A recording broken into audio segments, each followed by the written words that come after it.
And there's lots of things that people tell you to do when you've got any CFS or other conditions that have limited energy or you're a spoonie. But one of the main things you hear most is pacing. And what people mean by that is limit the amount of energy you use to stop yourself crashing. So quite often when you first develop a fatigue condition or a condition where you have limited energy, is that you don't know how to handle it, so you boom and bust, whatever you want to call it. So you do a lot and you've way overdone it, so you feel really awful, and then you start feeling better, so you do stuff again, and you just keep doing this cycle. And basically the aim is that you want to be able to get to a baseline so you don't cause yourself the big troughs because you've done the big spikes. You want to try and get yourself on like a level where if you continue doing this amount of energy, you feel okay. Okay is different for everyone, and they quite often say where you get onto a level so you don't have symptoms, but I think that's probably a little bit too ambitious. At where I'm at on my level does have some symptoms, but it has significantly less symptoms than when I'm at a low patch, and the way I do that is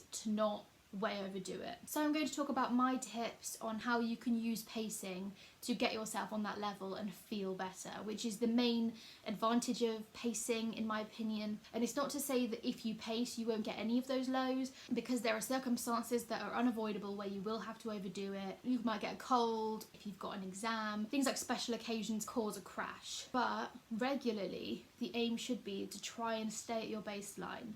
So one of the main things about pacing is that you need to be realistic. You need to be realistic in what your baseline could include that will not cause you to crash. When you first start out with a fatigue condition, you don't know what's realistic to you, but over time you'll know what's realistic for your situation. And you may have a more mild case where you can continue to work, or maybe you have a severe case and you can't get out of bed, and your baseline is going to depend on how well you are. But you need to know yourself and you need to be realistic about what is your baseline. So my baseline at the moment is about 4 hours, maybe 5, of active energy a day. So I'm at university, so I generally do 2 or 3 hours of university, and then I do maybe another hour or 2 of something else, maybe, depends how I feel. So that's my baseline, but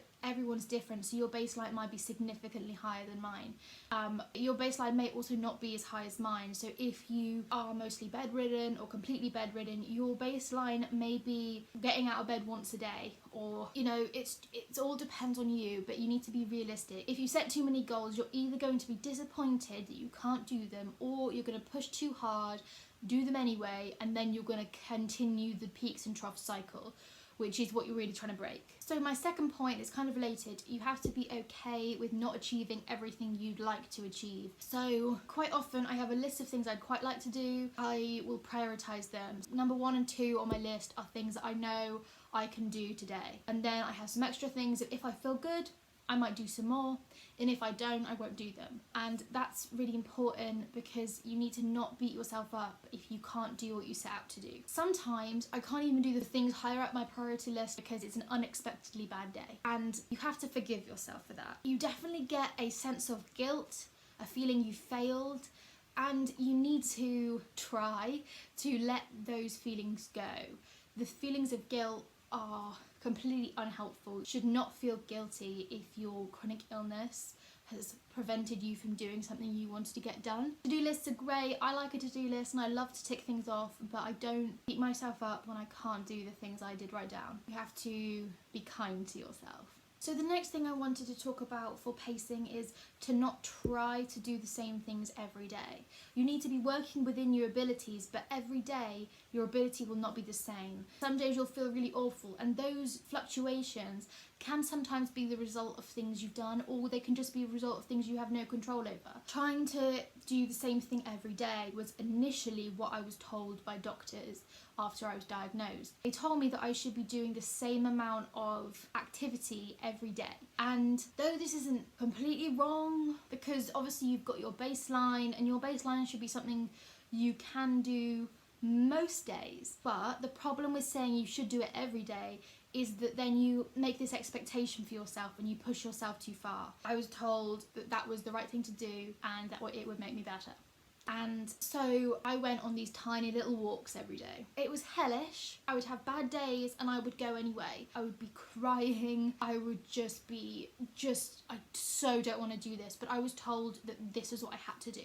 If I could give you one recommendation, is do not push your body this hard. It will not help you. You should be trying to do some form of exercise, which can be walking or can be just getting dressed or whatever it is, just to, you know, get your heart rate up. It's good for your cardiovascular system, but you shouldn't do those things on bad days. Those things that push you should be avoided on bad days. Absolutely, under no circumstances should you do anything difficult on a bad day. Obviously, everything's difficult. The things that you do that push you further to get more physically fit or physically active should be avoided on a bad day. You need to be kind to yourself, again, I said that again, and you need to allow yourself to have bad days. Everyone has bad days, even like physically healthy, normal people have bad days where they can't do everything that they usually would. Take a bad day. If you have a bad day, just lay in bed or whatever your bad day means for you. But don't try and keep pushing, because that is just gonna really, really not help.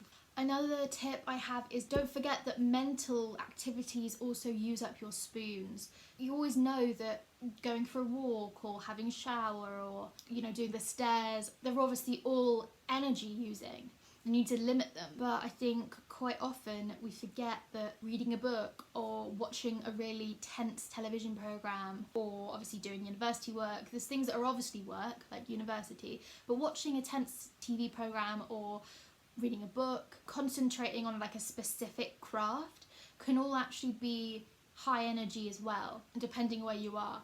And you need to remember that those things also count in your however many hours of usable energy you've got. You know, if you're feeling really tired and then you think, yes, I shall go and read a book, that only works if you've got enough brain capacity. So if you're physically tired, obviously that's fine, but if you're also mentally tired, you can't do that. And those things aren't completely separate. They do work together, and if you've used up your usable hours already, you probably should stay away from any mental tasks like difficult conversations, etc. And don't forget that those things are energy sapping too, which sometimes feels like they shouldn't be, but we're just out here in the land of energy disappearing at every possible opportunity, and it will go if you read a book or whatever else. So just remember that those things do need to be considered when you're pacing and when you're keeping track of the energy you've used. And the last thing, which I know I've said before in other videos, but listen to your body.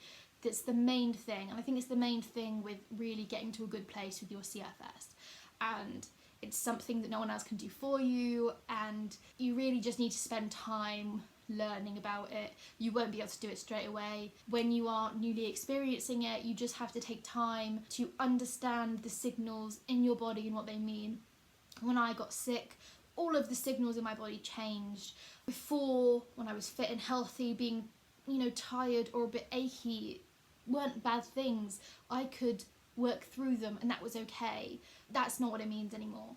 And I think you've got to learn this whole new mindset. You really have to learn what your body feels like and how best to approach improving or just maintaining or managing your illness. All about learning what your body is trying to tell you and listening to it. It's not a quick fix. You've got to take the time to learn it, I'm afraid.